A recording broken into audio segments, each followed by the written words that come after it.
मुंबई मंडलच्या संगणक सोडत 2024साठी या कार्यक्रमासाठी उपस्थित असल्याने मुंबई शहराच्या मान्य पालकमंत्री श्री केसरकर साहेब, तसेच या विभागाच्या मान्य मंत्री महोदय श्री अतुल सावेजी, या कार्यक्रमासाठी थोड्या वेळामध्ये कदाचित मान्य मुख्यमंत्री महोदय पण जॉईन करतील, त्यामुळे मान्य मुख्यमंत्रीचं पण हार्दिक स्वागत।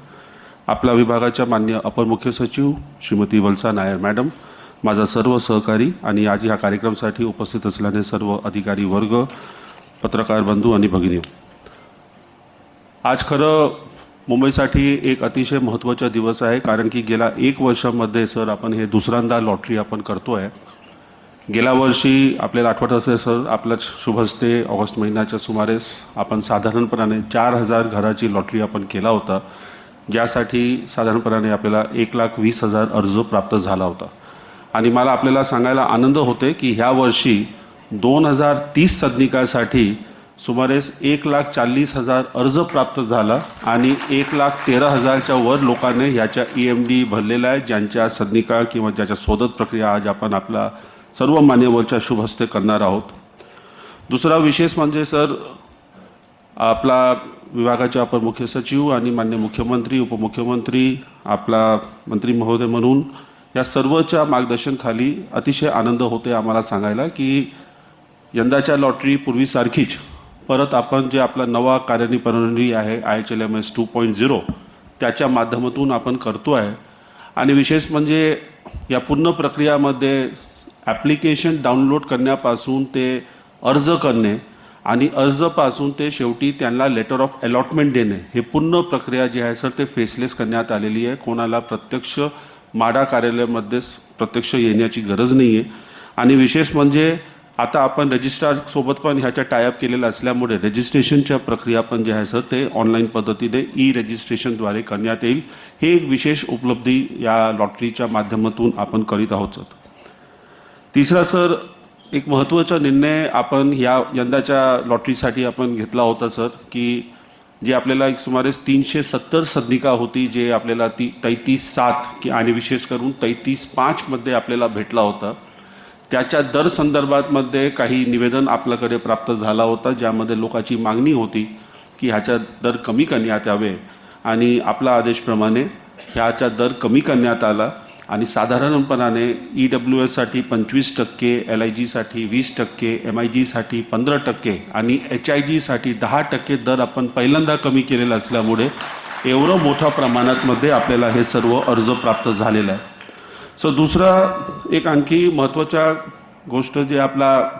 गृहनिर्माण मंत्री म्हणून आपल्या कारकीर्दीमध्ये झालेला आहे आणि तसेच राज्याच्या सर्व मान्यवरच्या आशीर्वादाने झालेला आहे, म्हणजे गेल्या 1.25 वर्षामध्ये सर आपण सुमारे राज्यामध्ये 9दा, दिस इज द 9th लॉटरी जी आपण करत आहोत सर। मुंबईच्या हे दुसरी लॉटरी आहे, पुण्याच्या 2 लॉटरी झालेल्या आहे, कोकण मंडलच्या 2 लॉटरी झालेल्या आहे आणि तसेच नागपूर, औरंगाबाद आणि नाशिक मंडलच्या 1-1 लॉटरी झालेला आहे। आणि ह्या सर्व लॉटरीमध्ये साधारणपणाने सर आपण गेल्या 1.25 वर्षामध्ये आपण साधारणपणे 30,000 सदनिका आपण लोकांना वाटप केलेला आहोत। आणि आजच्या या प्रक्रियामध्ये जसं मी मागे सांगितलेलं आहे की एक 2030 सदनिका वेगळं गटामध्ये त्याची वितरण सोडतीनंतर आपण करण्यात येईल सर। काल आपला या सोडती प्रक्रियासाठी जे आपला ओव्हरसाईट कमिटी आहे, त्या ओव्हरसाईट कमिटीमार्फत ह्याच्या ट्रायल रन आणि सर्व प्रक्रिया ह्याची गोपनीयता ठेवण्यासाठी करण्यात आलेली आहे। आणि आजच्या या लॉटरी सोडतमध्ये सर 3 कॅटेगरीमध्ये आपण हे लॉटरी करणार आहोत आणि ह्या 3 लॉटरी मध्ये केल्यानंतर ज्या सर्व लोकांना घर भेटेल त्यांना माझा अभिनंदन, आणि ज्यांना घर भेटणार नाही त्यांना मी एवढंच आपल्या गवाहीने सांगू इच्छितो की आपण लवकरच पुढच्या वर्षीच्या आपण लॉटरी जी आहे ते आपण प्रयत्न करू की मार्च ते जून 2025 पर्यंत मुंबई बोर्डच्या 3ऱ्या लॉटरी आपण करणार आहोत, हे आपल्या लक्षात आणू इच्छितो सर। जास्त आणखी वेळ न घेताना फक्त एक गोष्ट मी सांगणार की गेल्या 1.5 वर्षामध्ये विशेष करून बरेच निर्णय मुंबई मंडल आणि तसेच म्हाडाबद्दल गृहनिर्माण विभागाने घेतलेला आहे आणि त्या अनुषंगाने आपण आपला जे लेआउट्स आहे किंवा आपला जे मालकीची जागा आहे त्या ठिकाणामध्ये आपण मोठ्या प्रमाणात घरची बांधकाम सुरू करतो आहे। कालच सर आपल्याला पत्राचौलच्या ठिकाणमध्ये एक साधारणपणे 2000च्या वर घराची निविदा स्वीकृतीची मंजुरी प्राप्त झालेली आहे आणि ह्याचं पण काम लवकर सुरू होणार एवढं सांगून आजच्या या कार्यक्रमासाठी सर आपण इथे सर्व मान्यवर आपण उपस्थित राहिलास आणि या कार्यक्रमासाठी जे प्रत्यक्ष नागरिक आणि पत्रकार बंधू आणि भगिनी आलेल्या त्यांच्या सर्वचा स्वागत करून माझा प्रास्ताविक संपवतो आहे. जय हिंद, जय महाराष्ट्र.